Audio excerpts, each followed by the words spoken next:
was to hear a perfect imitation of his dead wife's voice singing in the empty halls of the abandoned Letchworth Village, but there it was, echoing off the cold, tile walls, a lullaby she used to sing only to their daughter, a child who had never left their home, 50 miles away.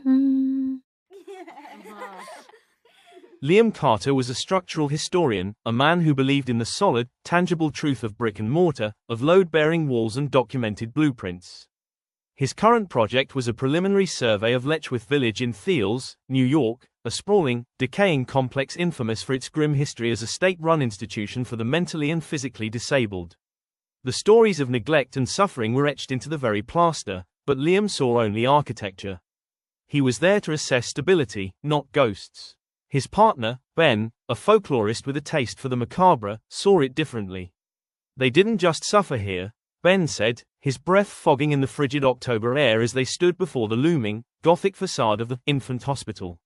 They experimented. They buried hundreds in unmarked graves. This place isn't just abandoned, Liam.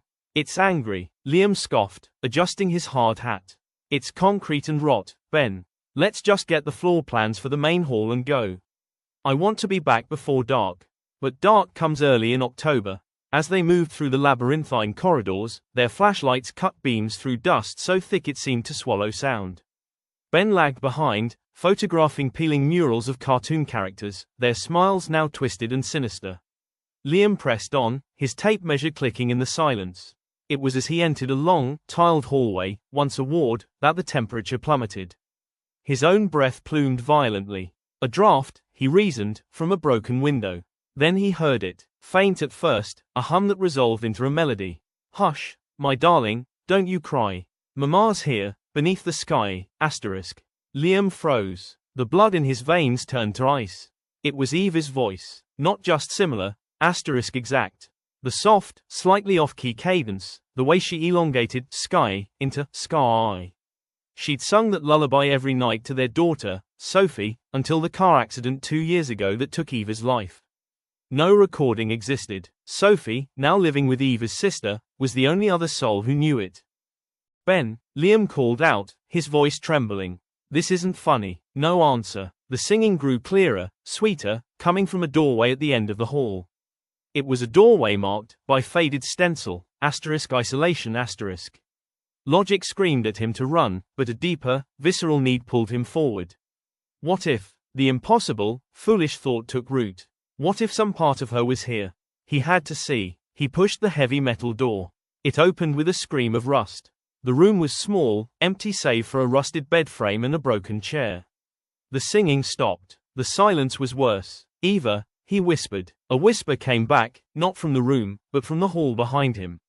Liam, asterisk. He spun. The hallway was empty, but on the dusty floor, illuminated by his flashlight, were footprints.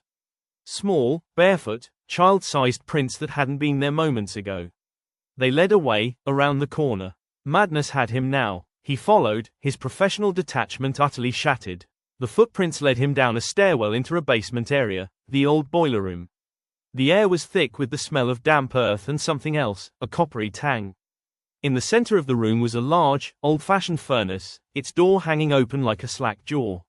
Scratched into the grime on the floor around it were chalk circles, child's drawings of stick figures, and in the center, a single, small, white sneaker. A modern sneaker, pink with sparkles. Sophie's size. Liam's heart hammered against his ribs. How? He pulled out his phone. No signal. He had to get out, call his sister-in-law, check on Sophie. As he turned, the heavy iron door to the boiler room slammed shut with a final, deafening boom.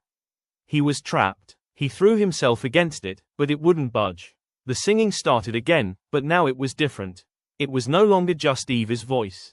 It was layered with others, a chorus of thin, young, sorrowful voices, all singing the same lullaby, rising from the very walls. Hush, my darling, don't you fear. Mama's always, always near, asterisk. The temperature dropped so low his fingers stuck to the metal door. In the beam of his fallen flashlight, he saw his breath crystallize into tiny, glittering motes that swirled and coalesced. They formed shapes, small, emaciated figures, with wide, hollow eyes. They didn't advance, they just watched and sang. And then, from the open maw of the furnace, a new voice joined the chorus. It was Eva's voice again, but distorted, strained with a terrible grief. It spoke directly to him, a hiss beneath the singing. You left her, Liam. You work and you study cold stone, while our girl is alone. She needs a mother. They need a mother. I can't reach her, but they can show me how. They need a new one to stay. They want a trade. Asterisk. A horrific understanding dawned on Liam. The stories of experiments, of lost children. The place wasn't just haunted, it was hungry. It fed on connection, on maternal love, twisting it into a trap. It had mimicked Eva to lure him, the dedicated father, into its heart. It had shown him Sophie's shoe not because it had her, but because it wanted her. It wanted to swap a lost soul for a living one. No, he roared, throwing his shoulder against the door with a newfound, panicked strength. The singing rose to a deafening, panicked shriek. The cold figures swirled around him, their tiny hands plucking at his clothes, not with malice, but with a desperate, lonely need. He felt a profound, soul-crushing sadness, not his own, but the echo of decades of forgotten, lonely children. With a final, splintering crack, the door gave way. He stumbled into the corridor, falling onto the hard linoleum. The singing cut off instantly. The cold vanished. The silence returned, heavy and complete. He ran, never looking back, until he burst out into the twilight, collapsing on the overgrown lawn. Ben found him there minutes later, white-faced and babbling. They never went back. Liam quit the project. He took a month off work and spent every second of it with Sophie, holding her tight, answering every call from her aunt instantly. But sometimes, late at night, when the house is quiet, Liam will hear Sophie humming in her sleep. It's a new tune, one he doesn't recognize. A soft, sad lullaby. And on the nights she hums, he finds her bedroom window, which he knows he locked, open just a crack, letting in the cold night air, and the faint, distant scent of damp earth and old iron.